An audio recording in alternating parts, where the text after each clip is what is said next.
Bonjour à tous.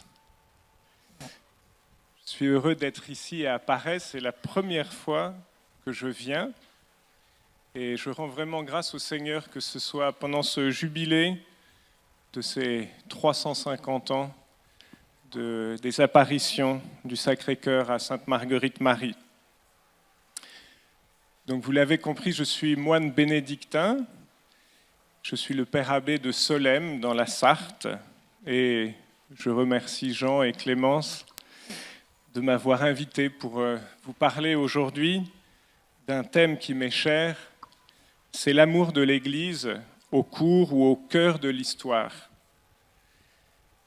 Et je trouve qu'effectivement c'est très important de parler de l'Église et de l'amour de l'Église quand on réfléchit et quand on prie sur le thème de la mission et qu'on se demande comment rendre nos paroisses davantage missionnaires.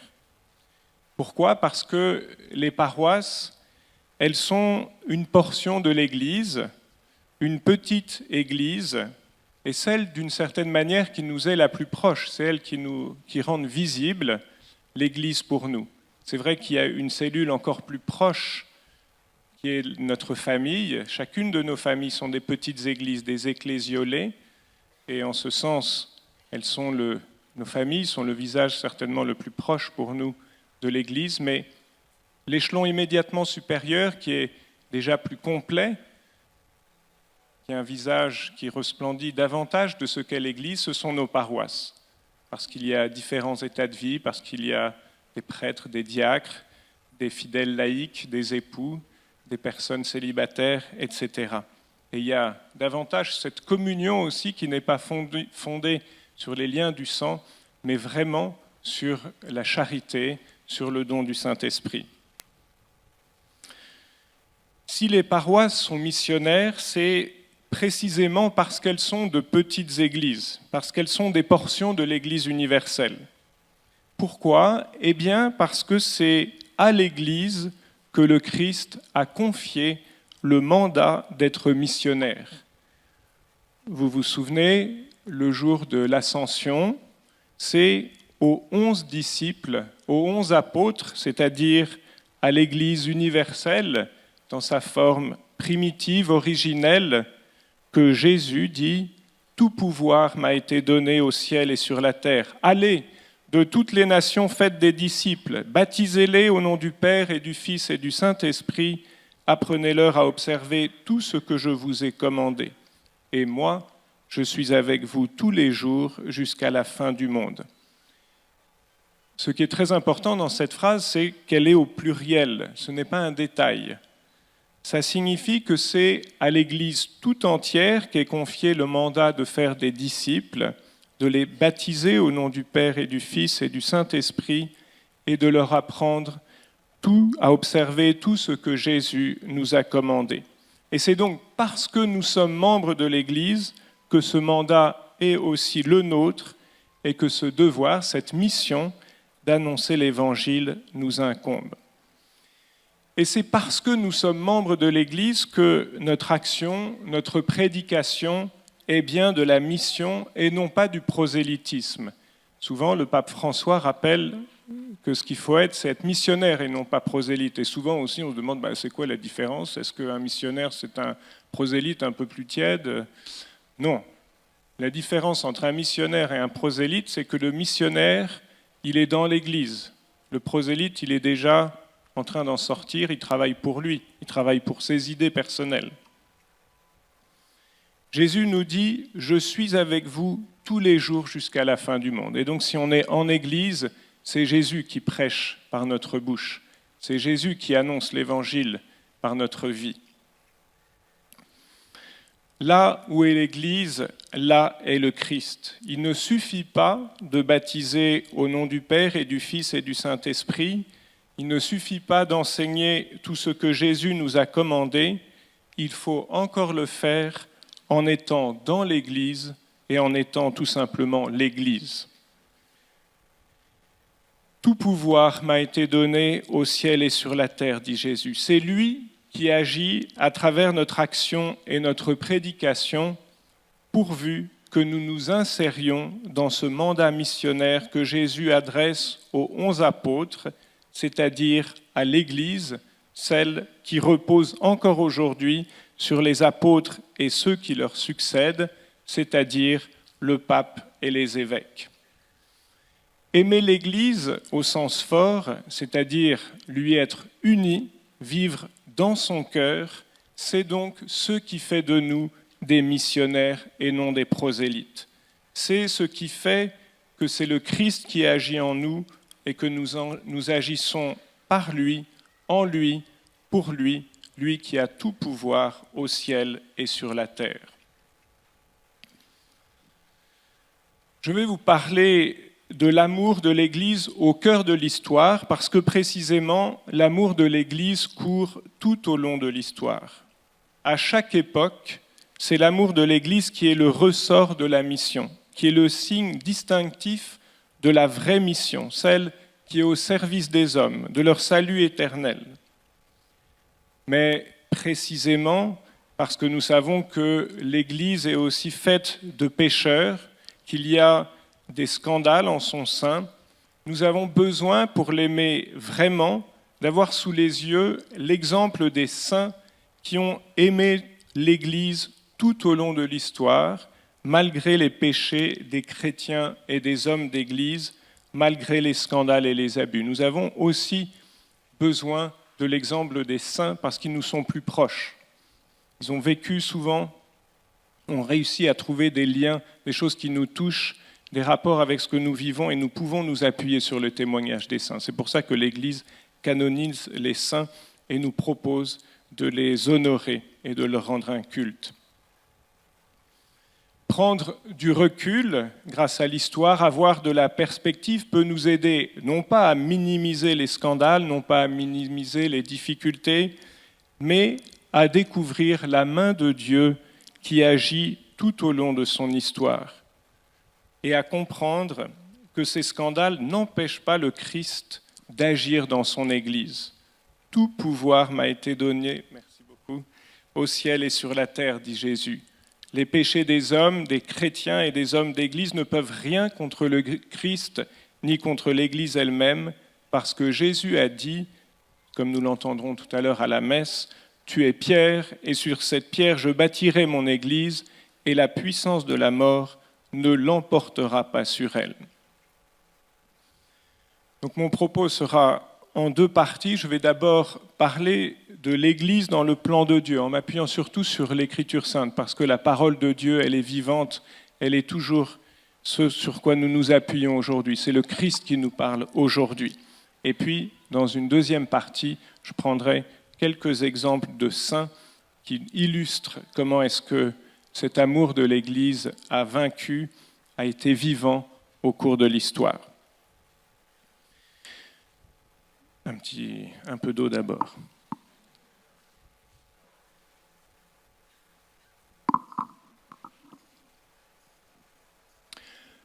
Alors, d'abord, quelques précisions de vocabulaire. Le mot « Église », qu'est-ce que ça signifie ? Eh bien, vous savez sans doute qu'il vient du mot grec « ecclésia », qui vient à son tour du verbe « kaleo », qui signifie « appeler ».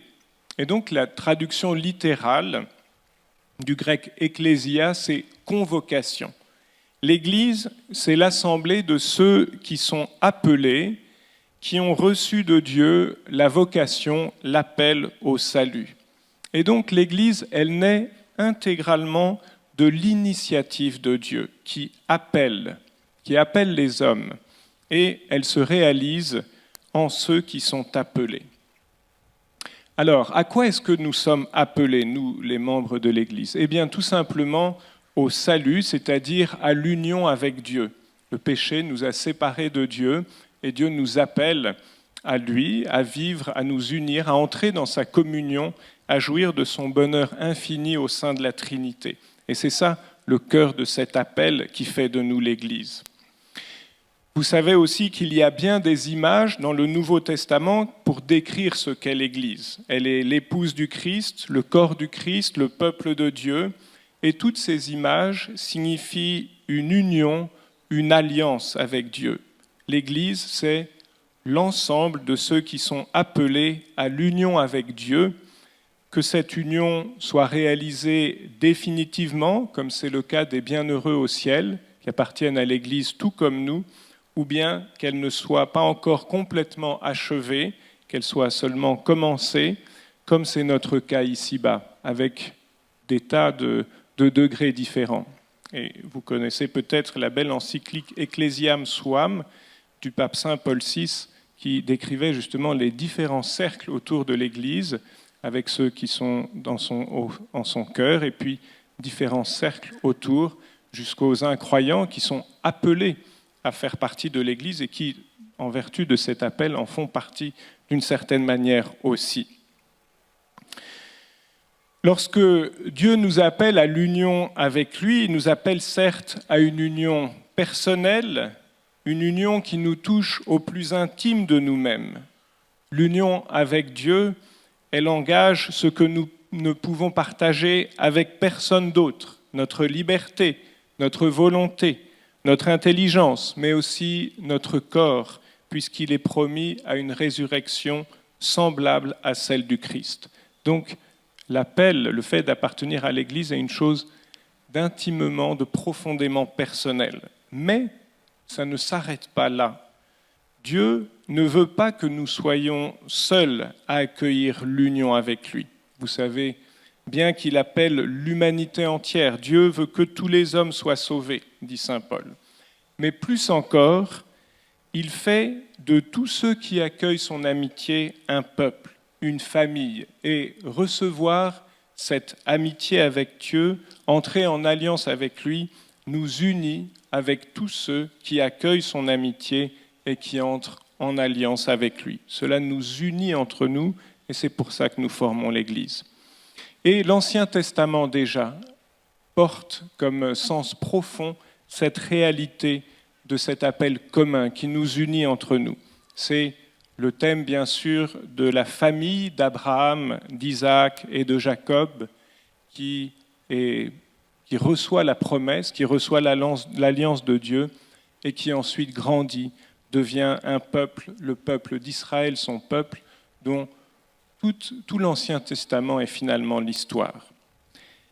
Et pourtant, il est intéressant de noter que, à côté des textes qui insistent avec une certaine intransigeance, on pourrait dire, sur la différence d'Israël par rapport aux autres peuples et le fait que les fils d'Israël ne doivent pas se mêler aux païens, il y a dans l'Ancien Testament des textes qui soulignent qu'il y a aussi des saints en dehors d'Israël. Et ça, c'est un mystère qui, à mon avis, est très important lorsqu'on réfléchit sur la mission. Dieu aime tous les hommes et il agit aussi en eux, et cela doit nous donner à la fois de l'humilité, mais aussi beaucoup de joie et d'espérance, parce que Dieu agit, prépare notre travail, tout en comptant sur nous. Par exemple, le livre de Job. Job est un Iduméen du pays de Outs, comme dit le premier verset de ce livre, c'est-à-dire que ce n'est pas un Israélite, il ne connaît pas la Torah. Ou encore Melchisédek, roi de Salem et prêtre du Très-Haut, qui bénit Abraham, et c'est Abraham qui lui verse la dîme. Melchisédek, vous le savez, apparaît aussi dans le psaume 110, dans l'épître aux Hébreux et même dans le canon romain. C'est un personnage important pour nous.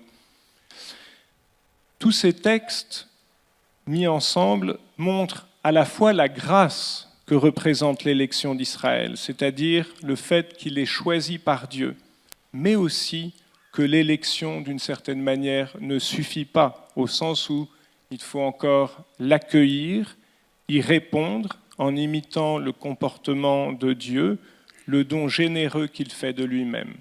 Et ça aussi, c'est une demande explicite de l'Ancien Testament dans le livre du Lévitique. « Soyez saints, car moi, le Seigneur votre Dieu, je suis saint. »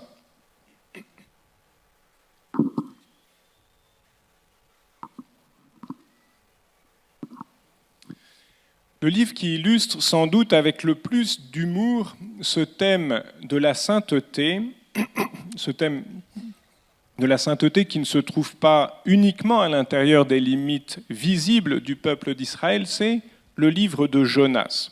Vous connaissez tous parfaitement l'histoire de Jonas, jeté à la mer par les marins qui ont compris que la tempête qui menace de faire couler leur bateau est de sa faute parce qu'il n'a pas voulu obéir à son Dieu. Et puis, une fois qu'il est jeté à la mer, il est englouti par un gros poisson qui, à son tour, le dépose sur la plage 3 jours plus tard. Mais peut-être un peu moins connue est la raison pour laquelle Jonas est responsable de la tempête. Jonas est prophète, Dieu l'a envoyé prêcher à Ninive et il ne veut pas aller à Ninive parce qu'il ne veut pas que les Ninivites se convertissent. Il est jaloux des Ninivites. Et de fait, après l'aventure du poisson, il va quand même à Ninive.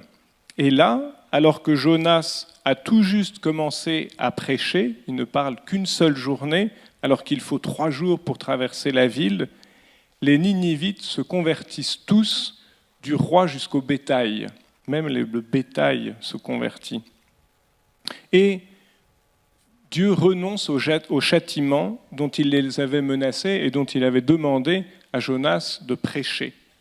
Et Jonas en conçoit du dépit. « Ah Seigneur, dit-il, je l'avais bien dit lorsque j'étais encore dans mon pays. C'est pour cela que je m'étais d'abord enfui à Tarsis. Je savais bien que tu es un Dieu tendre et miséricordieux, lent à la colère et plein d'amour, renonçant au châtiment. Eh bien, Seigneur, prends ma vie. Mieux vaut pour moi mourir que vivre. » Jonas est jaloux de la tendresse de Dieu pour les Ninivites. Et ensuite, Jonas se met encore en colère parce qu'un ver fait sécher le ricin sous l'ombre duquel il s'était abrité. Et Dieu conclut, « Toi, tu as pitié de ce ricin qui ne t'a coûté aucun travail et que tu n'as pas fait grandir, qui a poussé en une nuit et en une nuit a disparu. Et moi, comment n'aurais-je pas pitié des Ninivites, la grande ville, où sans compter une foule d'animaux, il y a plus de 120 000 êtres humains qui ne distinguent pas encore leur droite de leur gauche. » Autrement dit, le fait d'appartenir au peuple de Dieu ne nous donne pas de droit. C'est un bonheur immense, mais qui nous donne avant tout une responsabilité, nous donne des devoirs à l'égard des autres, et précisément celui d'être témoin, prophète, apôtre. L'amour de l'Église doit dilater notre cœur, et il faut que nous soyons prêts à recevoir tous les hommes dans notre cœur. C'est cela ce que ça veut dire. C'est cela la conclusion de l'histoire de Jonas. Avoir un cœur dilaté, prêt à recevoir toute l'humanité. C'est ça, aimer l'Église. Poursuivons notre lecture de la Bible, de la parole de Dieu, et passons maintenant au Nouveau Testament. Et ce que nous enseigne le Nouveau Testament, c'est que l'Église est entièrement relative au Christ. Puisque l'Église, c'est le peuple de ceux qui sont unis à Dieu, le principe de l'Église, sa tête, sa pierre angulaire, c'est le Christ, puisque en lui se réalise l'union de la nature divine et de la nature humaine. Il est Dieu fait homme, le Verbe de Dieu fait chair, la deuxième personne de la Trinité qui s'est incarnée. Et c'est grâce à lui que, à notre tour, nous pouvons entrer en communion avec Dieu. Une antienne grégorienne que nous chantons le 1er janvier, fête de Sainte Marie, Mère de Dieu, dit ainsi « Ô admirable échange, le Créateur du genre humain, prenant un corps d'homme, a accepté de naître d'une vierge. Et le voici, homme sans père ici-bas, qui nous dispense sa divinité. » Autrement dit, en s'unissant à une nature humaine, le Christ nous donne de pouvoir nous unir à la nature divine.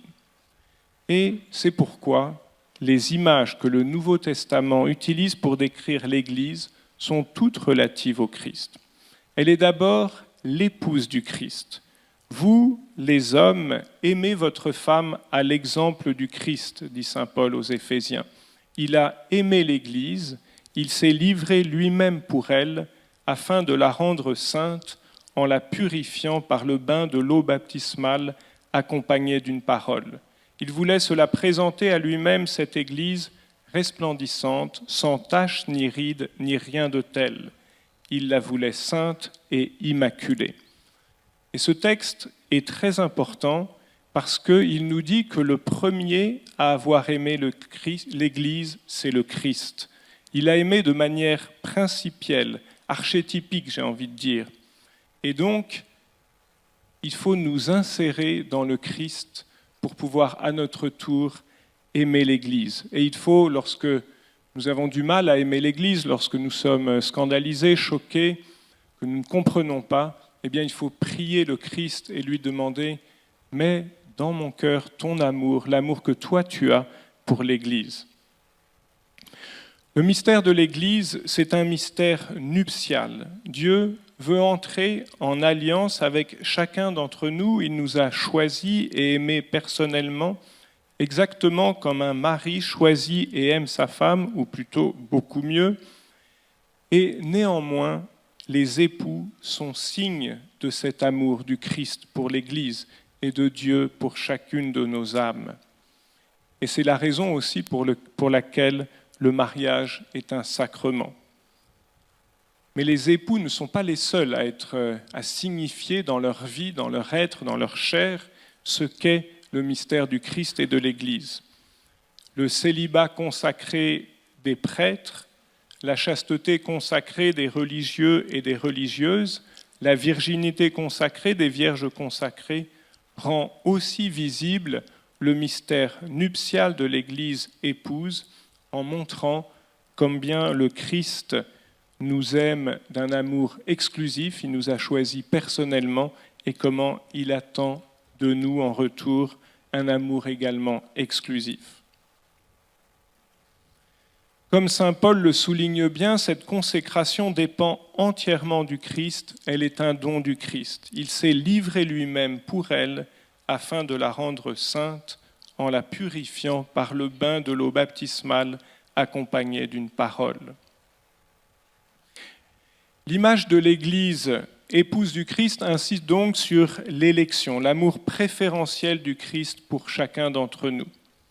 Et elle doit être complétée par l'image de l'Église corps du Christ, qui insiste sur le fait que la communion avec Dieu, qu'est le salut, nous unit aussi entre nous. Saint Paul, vous le savez, développe ce thème, cette image dans bien des passages de ses lettres. Et peut-être le plus développé est le chapitre 12 de la première lettre aux Corinthiens, où Saint Paul nous dit « Prenons une comparaison.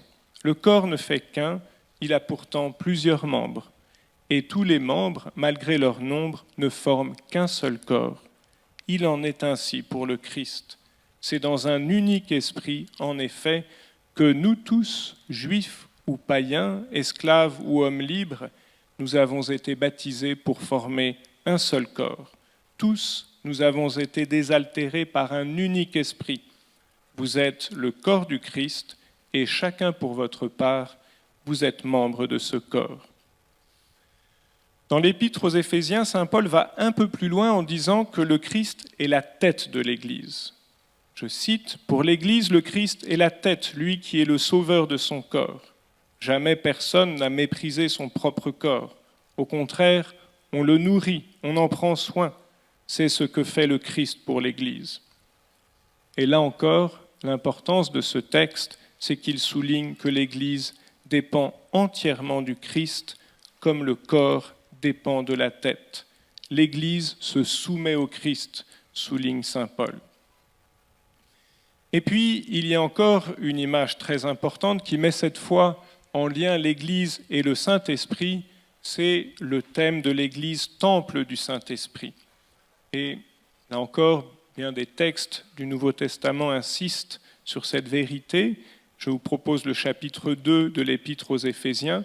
Vous n'êtes plus des étrangers ni des gens de passage, vous êtes concitoyens des saints, vous êtes membres de la famille de Dieu, car vous avez été intégrés dans la construction qui a pour fondation les apôtres et les prophètes. Et la pierre angulaire, c'est le Christ Jésus lui-même. En lui, toute la construction s'élève harmonieusement pour devenir un temple saint dans le Seigneur. En lui, vous êtes vous aussi les éléments d'une même construction pour devenir une demeure de Dieu par l'Esprit Saint. La richesse de ce texte, c'est qu'il est trinitaire. Il montre le lien de l'Église à chacune des personnes divines. L'Église est la famille du Père, le temple du Saint-Esprit, et sa pierre angulaire, c'est le Christ.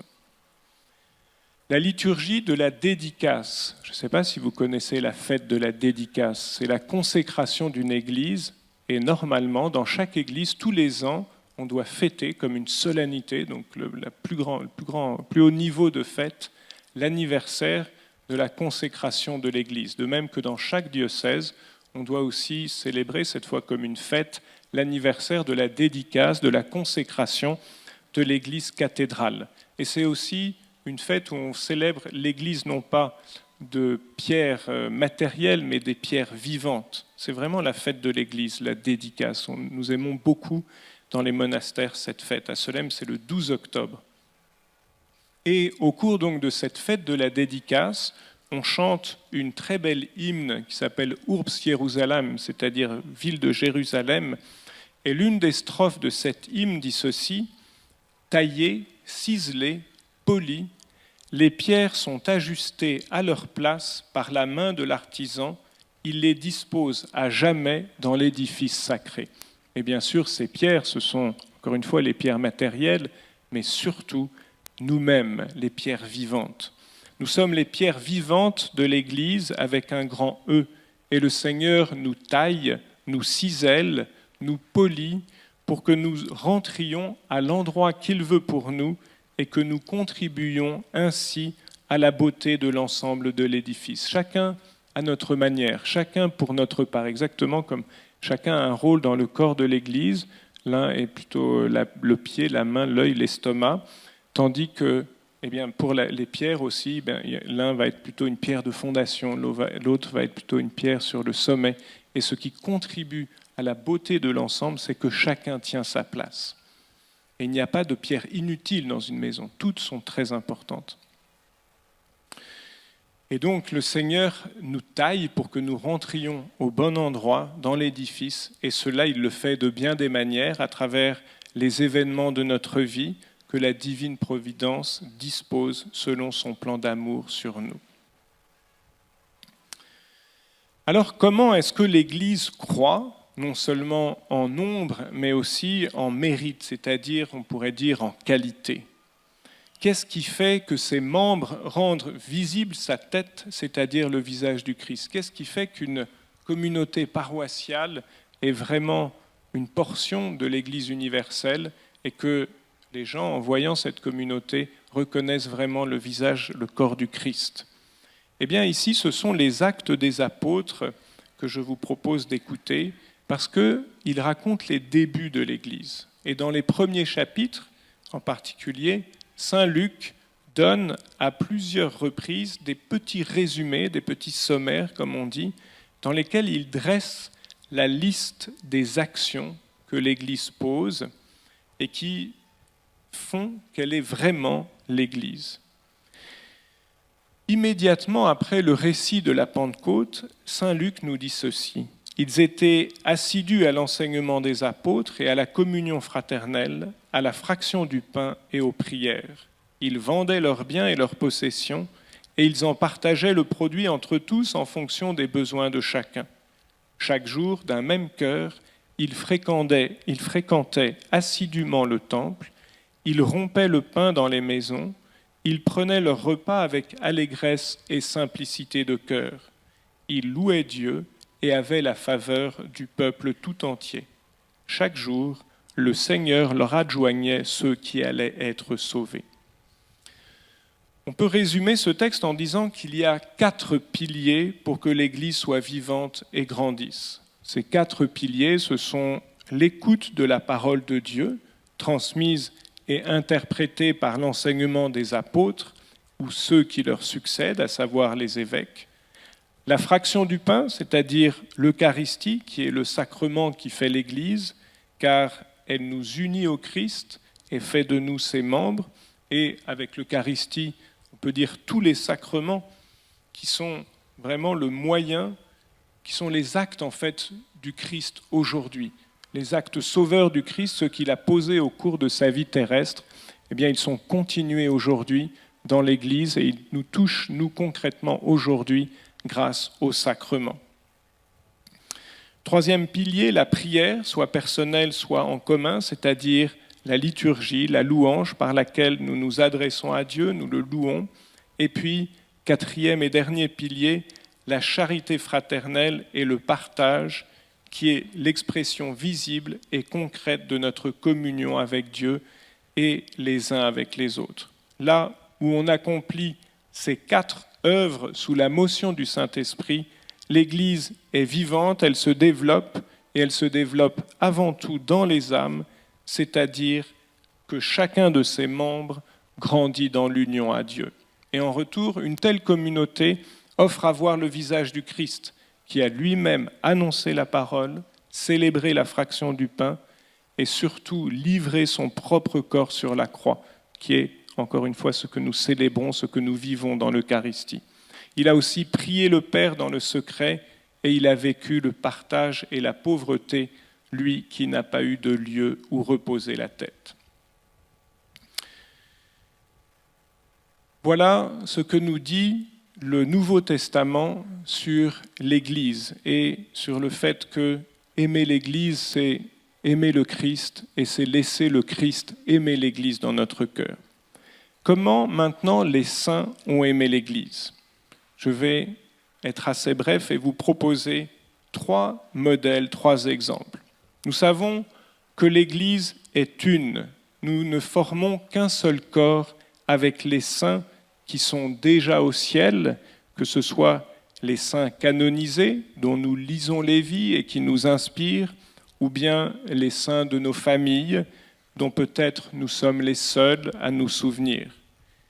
Ceux qui sont les saints, qui sont déjà au ciel, eh bien, ils forment ce qu'on appelle l'Église glorieuse. Et puis, vous savez qu'il y a aussi l'Église souffrante, qui comprend toutes les âmes qui sont au purgatoire. Ils sont sauvés par le sang du Christ, ils se préparent à aller un jour au ciel pour y jouir de la vision béatifique, mais pour l'instant, ils doivent encore être purifiés des conséquences de leurs péchés par le feu du purgatoire. Ils prient pour nous et il est important que nous prions pour eux, car eux aussi font partie du corps de l'Église et il y a échange de grâce entre eux et nous. Et puis enfin, il y a l'Église militante, c'est-à-dire nous qui combattons ici-bas sous l'étendard du Christ roi et qui devons lutter contre notre propre tendance au péché, la concupiscence, conséquence du péché originel. Et c'est pour ça qu'on l'appelle l'Église militante, celle qui doit encore combattre. Nous sommes aidés dans ce combat par la grâce de Dieu que nous recevons en particulier par les sacrements. Mais nous sommes aussi aidés par l'intercession et les exemples des saints. Ce qui est très beau, c'est l'unité entre ces 3 groupes de l'unique Église. C'est très fort de savoir que les saints du ciel nous regardent, prient pour nous et nous encouragent. Et ce qui fonde le fait qu'ils nous aident et que nous avons tout au commun, vous le savez, c'est le dogme de la communion des saints, qui est certainement le plus encourageant pour nous. Et ce dogme de la communion des saints, il dit que les mérites du Christ, de la Vierge Marie et de tous les saints sont aussi les nôtres. Et c'est précisément le fondement de ce que nous faisons ici lorsque nous venons à Parelmonial. Et de l'indulgence plénière. L'indulgence plénière, c'est justement l'Église qui ouvre le trésor des mérites du Christ et des saints pour nous en faire bénéficier dès ici-bas. Alors, quelques récits tirés de la vie des saints qui illustrent l'amour de l'Église au cœur de l'histoire. Le premier que je voudrais mentionner, c'est Saint Léon Ier, pape, qui a vécu au Ve siècle à une époque de controverse théologique sur l'identité du Christ. Et la question, c'était de savoir si le Christ était Dieu, la même personne que le Verbe, la deuxième personne de la Trinité. Saint Léon avait à ce sujet une doctrine très claire qu'il a consignée dans ce qu'on appelle le tome à Flavien, c'est-à-dire la lettre à Flavien, archevêque de Constantinople à l'époque de Saint Léon. Et le tome à Flavien est lu par les envoyés, les légats du pape, au concile de Chalcédoine, qui avait été réuni par l'empereur de Constantinople en 451 pour justement définir l'identité de la personne du Christ. Et après avoir entendu le tome à Flavien, les pères du concile se sont écriés « Pierre a parlé par la bouche de Léon ». Et c'est grâce à cela, grâce à Saint Léon, grâce à son tome, que la foi catholique sur le Christ a pu être sauvegardée et formulée en des termes précis qui sont toujours valables aujourd'hui. Et si j'ai choisi de vous rappeler ce récit, c'est parce que c'est exactement ce que Jésus a promis à Pierre et que nous allons encore une fois entendre tout à l'heure. Tu es Pierre, et sur cette pierre je bâtirai mon Église, et la puissance de la mort ne l'emportera pas sur elle.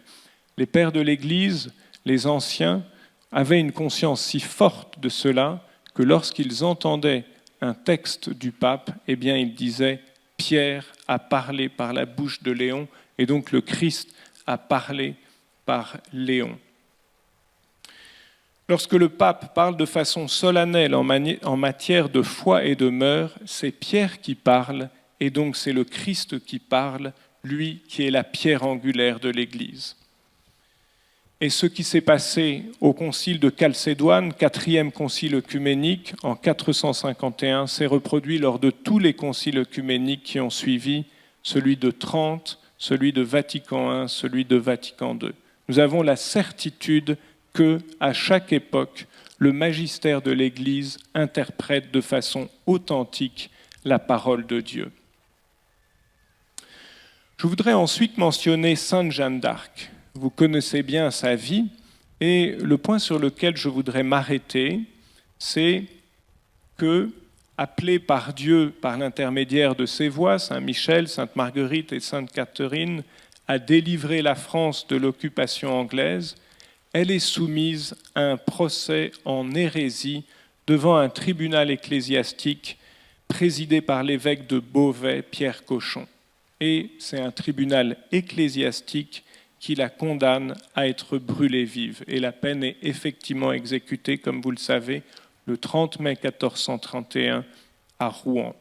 Et voilà certainement une chose qui met à l'épreuve notre amour de l'Église, comme cela arrive bien souvent aujourd'hui à travers tous les scandales, révélations d'abus qu'on lit malheureusement presque tous les jours dans les journaux. Et ce sur quoi je voudrais m'arrêter, c'est sur la réponse de Sainte Jeanne d'Arc à son procès. Au juge qui lui demande « Dites-nous si vous vous en rapportez à la détermination de l'Église. » Autrement dit, êtes-vous prête à obéir à l'Église ? Sainte Jeanne d'Arc répond « Je m'en attends à notre Seigneur qui m'a envoyé, à Notre-Dame et à tous les Benoît saints et saintes de paradis. Et m'est avis que c'est tout un de notre Seigneur et de l'Église et qu'on ne doit point faire de difficulté. Pourquoi fait-on difficulté que ce soit tout un ?» Ce qui est remarquable dans cette réplique, c'est que Sainte Jeanne d'Arc, alors qu'elle comparaît devant un tribunal inique qui la juge au nom de l'Église, proclame sa foi dans le fait que l'Église est le corps du Christ et qu'à travers l'Église, c'est le Christ qui parle et qui commande. Et voilà certainement un exemple d'héroïsme qui doit nous donner du courage et sur lequel il faut nous appuyer lorsque nous sommes nous-mêmes scandalisés et choqués de ce que nous pouvons entendre et lire. Et de fait, le pape Calixte III a révisé la condamnation de Jeanne d'Arc en 1455 et en 1456, un nouveau procès a conclu à son innocence et l'a réhabilitée avant qu'elle ne soit béatifiée puis canonisée au XXe siècle. Enfin, le dernier personnage que je voudrais mentionner n'est pas un saint, ou du moins pas encore, puisque son procès de béatification est en cours, c'est Don Guéranger, le restaurateur de Solesmes au XIXe siècle. Et lui aussi a un amour de l'Église qui mérite d'être cité en exemple et qui a certainement quelque chose à nous dire à nous, chrétiens du XXIe siècle. Son amour de l'Église, il se manifeste avant tout à travers son amour de la liturgie, la prière de l'Église. Au tout début de la préface de l'année liturgique, qui est son principal ouvrage, celui dans lequel il s'adresse aux fidèles pour les faire entrer dans le mystère de la liturgie, ouvrage qui a eu une immense diffusion et que Sainte Thérèse de l'Enfant Jésus, par exemple, lisait en famille, eh bien, il dit ceci: la prière est pour l'homme le premier des biens. Elle est sa lumière, sa nourriture, sa vie même, puisqu'elle le met en rapport avec Dieu, qui est lumière, nourriture et vie. Mais de nous-mêmes, nous ne savons pas prier comme il faut. Il est nécessaire que nous nous adressions à Jésus-Christ et que nous lui disions, comme les apôtres, « Seigneur, enseignez-nous à prier ». Lui seul peut délier la langue des muets, rendre déserte la bouche des enfants, et il fait ce prodige en envoyant son esprit de grâce et de prière qui prend plaisir à aider notre faiblesse, suppliant en nous par un gémissement inénarrable. Or, sur cette terre, c'est dans la Sainte Église que réside ce divin esprit. Il est descendu vers elle comme un souffle impétueux, en même temps qu'il apparaissait sous l'emblème expressif de langues enflammées. Depuis lors, il fait sa demeure dans cette heureuse épouse. Il est le principe de ses mouvements. Il lui impose ses demandes, ses vœux, ses cantiques de louange, son enthousiasme et ses soupirs. De là vient que, depuis 18 siècles, elle ne se tait ni le jour ni la nuit, et sa voix est toujours mélodieuse, sa parole va toujours au cœur de l'époux. Autrement dit, l'Église est celle qui nous apprend à prier. Lorsque nous faisons nôtre sa prière, c'est-à-dire la liturgie, nous sommes certains que notre prière touche le cœur de Dieu.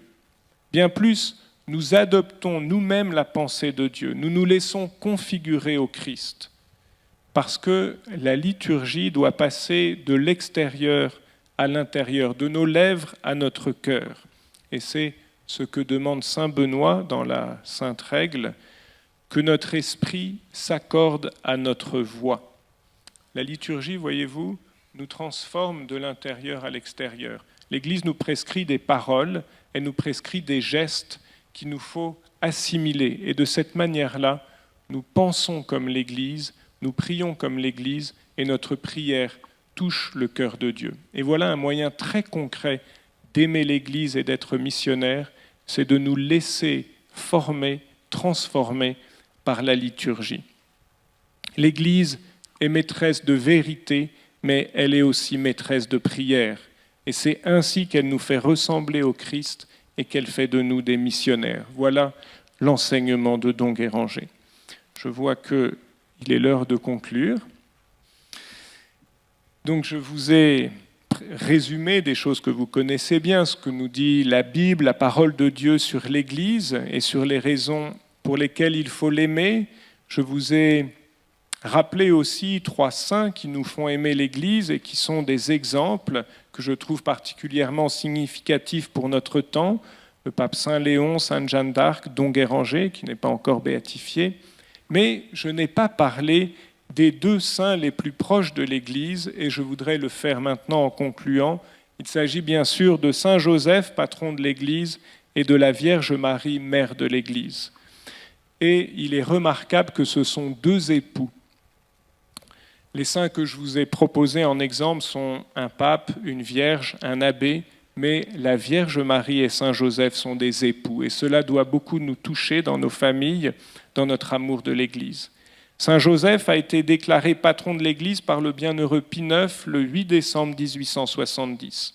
Et c'est parce qu'il est le père putatif de l'enfant Jésus que Saint Joseph est le patron de l'Église. De même qu'il a veillé sur la croissance de Jésus durant son enfance, eh bien il veille aujourd'hui sur son corps mystique qui est l'Église et il accompagne sa croissance grâce à la mission.